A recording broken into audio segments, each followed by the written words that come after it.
It's an incredible honor to be recognized on the Time 100 list. It will herald in a year of really explosive innovation expansion in UNICEF. This really is, testimony to not only our work, but our team's work. I think we're development geeks. I think we're that's definitely fair. development geeks. I think we definitely work with people who are experts in development and experts in being geeks. And a lot of our job is to be the bridge between those two worlds. We disagree about most things, and I think that's what makes our working relationship so great. But we agree about that. Yes, we do agree about that.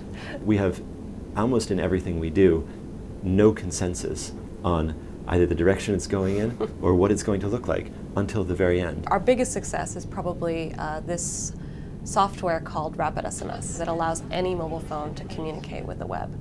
So that's text and voice phones only, which are the majority of phones in the developing world. In Uganda, they're using RapidSMS in a project called U-Report, which has over 190,000 young people who answer weekly polls ranging from topics such as what do you think about HIV/AIDS to is the water point functioning in your district?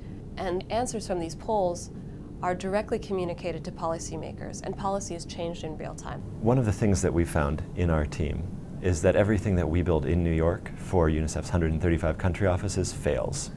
So we have essentially a 100% fail rate for things we build in New York, which has taught us not to build stuff here. What we have found is that if we look at the way things are failing, and we watch what one country office is doing as they're trying out new processes and learning new things, we can share the learnings from those failures very quickly. Actually, every week with our team we have something called Fail Friday, where we all sit together and we talk about one thing that we failed at that week, one thing that we succeeded at, and one thing that confused us. It's actually on Thursdays now. We've failed to do it on Fridays, but yes. Fail Thursday doesn't quite have the same ring to it. Chris is inherently very much an extrovert and a leader. He is amazing at sort of getting people to go along and follow him.